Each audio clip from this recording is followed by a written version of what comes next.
آج کا واقعہ حضرت سلیمان علیہ السلام اور ایک جن کے درمیان ہے جس کا نام تھا اورنیس۔ یہ وہ پہلا جن تھا جس پر حضرت سلیمان علیہ السلام نے قابو پایا۔ اس ٹیکسٹ کی شروعات حضرت سلیمان علیہ السلام کے تعارف سے ہوتی ہے، جہاں پر بتایا جاتا ہے کہ حضرت سلیمان علیہ السلام حضرت داؤد علیہ السلام کے بیٹے ہیں جو کہ یروشلم کے بادشاہ ہیں، اور بتایا گیا ہے کہ حضرت سلیمان ہواؤں کے، پانی کے اور ان تمام چیزوں کے بادشاہ ہیں جو زمین سے نیچے ہیں۔ اور اس میں یہ ذکر بھی ملتا ہے کہ یروشلم کا شہر ابھی زیر تعمیر ہے، جہاں پر ہیکل کی تعمیر جاری ہے۔ واقعے میں مزید بتایا جاتا ہے کہ حضرت سلیمان علیہ السلام کی قوم ہیکل اور یروشلم شہر کی تعمیر میں مصروف تھی، لیکن ان کی قوم کے درمیان ایک جن موجود تھا جس کا نام تھا اورنیس۔ اورنیس ہر شام ایک نوجوان کو تنگ کرتا تھا۔ یہ نوجوان ہیکل کی تعمیر میں مزدوری کرتا تھا، اور اس نوجوان کو جو بھی کھانا اور اجرت ملتی تھی ہر روز یہ جن اس میں سے آدھا چھین کر لے جاتا تھا، اور اس کے علاوہ یہ جن ایک عجیب حرکت بھی کرتا تھا۔ یہ اس نوجوان کے داہنے ہاتھ کا انگوٹھا چوستا تھا، جس کی وجہ سے وہ نوجوان دن بدن کمزور ہوتا جا رہا تھا۔ شاید اس طریقے سے یہ جن اس نوجوان کے جسم سے ساری انرجی کھینچ لیتا تھا یا اس کی روح کو آہستہ آہستہ کھا رہا تھا۔ خیر، اس کا جو بھی مقصد تھا، اس کے نتیجے میں یہ نوجوان دن بدن کمزور ہو رہا تھا۔ اس نوجوان کا دن بدن کمزور ہوتا جانا ایک حیران کن بات تھی، کیونکہ حضرت سلیمان علیہ السلام اپنے مزدوروں کو بہت اچھی اجرت اور کھانا دیتے تھے، جو کہ کسی بھی اور مزدوری سے دگنا تھا۔ لیکن چونکہ وہ جن روزانہ آ کر آدھا کھانا اور اجرت لے جاتا تھا اور ساتھ میں اس نوجوان کے ساتھ ایک عجیب حرکت بھی کرتا تھا، اس وجہ سے یہ نوجوان دن بدن کمزور ہوتا جا رہا تھا۔ اور یہ چیز حضرت سلیمان علیہ السلام کی نظروں میں بھی آئی، اور ایک دن انہوں نے اس نوجوان کو اپنے پاس بلایا اور اس سے پوچھا کہ کیا میں تمہیں باقیوں سے کم اجرت دیتا ہوں یا باقیوں سے کم کھانا دیتا ہوں جو تم دن بدن کمزور ہو رہے ہو؟ حضرت سلیمان علیہ السلام کے جواب میں وہ بچہ کہنے لگا کہ جب میں کام سے گھر جاتا ہوں تو ایک شیطان جن آتا ہے جو کہ میری آدھی اجرت اور آدھا کھانا چھین کر لے جاتا ہے، اور اس کے بعد میرا انگوٹھا چوستا ہے۔ بچہ کہتا ہے کہ اس جن کی اس حرکت کی وجہ سے اس کی روح دن بدن تکلیف اور پریشانی کا شکار ہو رہی ہے، جس کے اثرات اس کے جسم پر بھی آ رہے ہیں اور وہ دن بدن کمزور ہو رہا ہے۔ اس کے بعد بتایا جاتا ہے کہ حضرت سلیمان علیہ السلام سارا دن اور ساری رات اللہ تعالیٰ کے حضور دعا کرتے رہے کہ یہ جن جو اس بچے کو تنگ کر رہا ہے اسے ان کے سامنے پیش کیا جائے اور انہیں اس پر اختیار دیا جائے۔ اس کے بعد بتایا جاتا ہے کہ حضرت سلیمان علیہ السلام کے پاس حضرت میکائیل علیہ السلام آتے ہیں، جو انہیں ایک انگوٹھی دیتے ہیں جس کے اندر ایک نایاب پتھر لگا ہوتا ہے، اور وہ آپ سے کہتے ہیں کہ اے سلیمان ولد داؤد، یہ تحفہ آپ کے لیے آپ کے اللہ تعالیٰ نے بھیجا ہے۔ اس تحفے کے ذریعے آپ دنیا جہان کے تمام مرد یا عورت جنات کو اپنے تابع کر سکتے ہیں، اور پھر ان کے ذریعے یروشلم اور ہیکل کی تعمیر بھی کر سکتے ہیں۔ تورات، انجیل اور قرآن سب میں حضرت سلیمان علیہ السلام کے جنات پر حکومت کا ذکر موجود ہے، لیکن کہیں پر بھی یہ واقعہ موجود نہیں کہ انہوں نے ان پر حکومت قائم کیسے کی۔ اس واقعے سے ہمیں اس طرف اشارہ ملتا ہے۔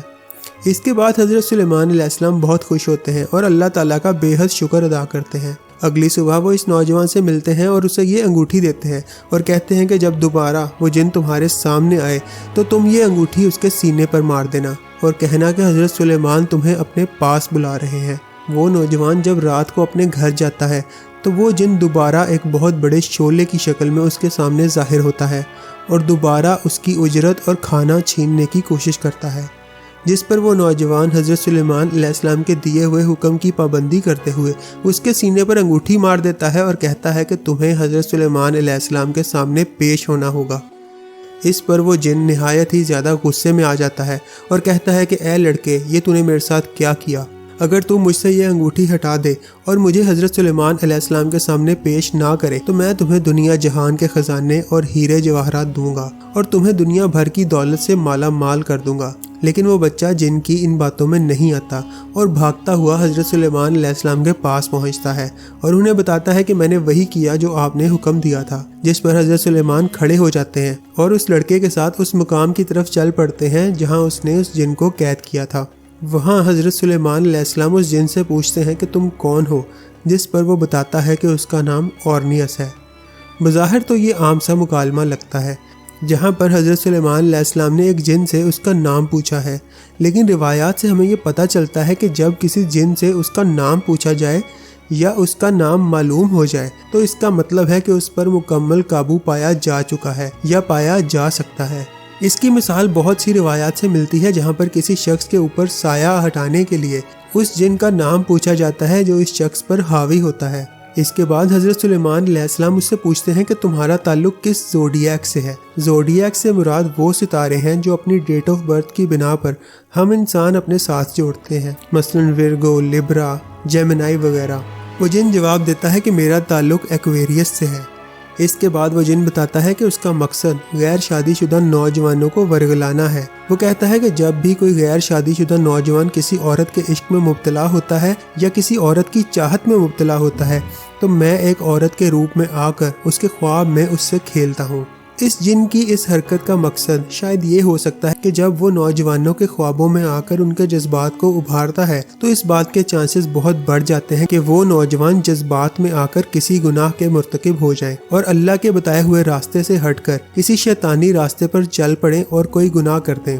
اس کے بعد وہ جن بتاتا ہے کہ میں نوجوانوں سے کھیلنے کے بعد آسمانوں میں چلا جاتا ہوں۔ اس سے ہمیں یہ پتہ چلتا ہے کہ شاید اس جن کی رسائی آسمانوں تک ہے یا کسی چور راستے سے ہی آسمانوں تک پہنچ سکتا ہے۔ اس کی مثال ہمیں قرآن پاک سے بھی ملتی ہے جہاں پر یہ بیان ہوتا ہے کہ حضور پاک صلی اللہ علیہ وآلہ وسلم کی بعثت سے پہلے جنات آسمانوں پر جا کر کسی جگہ بیٹھ جاتے تھے اور کان لگا کر فرشتوں کی باتیں سنتے تھے اور پھر یہی باتیں آ کر کاہنوں کو بتاتے تھے جو ان باتوں کو مرچ مسالے لگا کر سچ اور جھوٹ ملا کر لوگوں کو بیان کر دیتے تھے۔ لیکن جب حضور پاک صلی اللہ علیہ وآلہ وسلم کو پیغمبر بنا کر بھیجا گیا اور آپ پر قرآن پاک نازل ہوا تو آسمان پر زبردست پہرے بٹھا دیے گئے اور ان تمام راستوں کو بند کر دیا گیا اور ان شیاطین کو پہلے کی طرح وہاں جا بیٹھنے اور باتیں لانے کا موقع ملنا بند ہو گیا۔ لیکن چونکہ یہ واقعہ حضرت سلیمان علیہ السلام کے دور کا ہے تو عین ممکن ہے کہ یہ جن تب ایسے کام کرتے ہوں۔ اس کے بعد بیان ہوتا ہے کہ حضرت سلیمان علیہ السلام اپنے اللہ تعالیٰ کا شکر ادا کرتے ہیں اور جن کو ہیکل کی تعمیر کے اوپر لگا دیتے ہیں جہاں اس کا کام بڑے بڑے پتھروں کو کاٹنا ہے۔ اس کے بعد یہ جن حضرت سلیمان علیہ السلام کے آگے گڑ گڑاتا ہے کہ مہربانی کیجیے اور مجھ سے اتنا سخت کام نہ کروائیے، اگر آپ مجھے جانے دیں تو میں دنیا کے بڑے بڑے جنات آپ کے سامنے پیش کر دوں گا۔ اور پھر اس جن کے ذریعے حضرت سلیمان علیہ السلام جنات کے سردار کو بھی اپنے پاس بلاتے ہیں۔ حضرت سلیمان علیہ السلام اور جنات کے سردار کے درمیان کیا مکالمہ ہوتا ہے اور حضرت سلیمان اس جن پر کیسے قابو پاتے ہیں، یہ جاننے کے لیے نیکسٹ ویڈیو کو لازمی دیکھیے گا۔ آپ سے انشاءاللہ دوبارہ ملاقات ہوگی۔ اللہ حافظ۔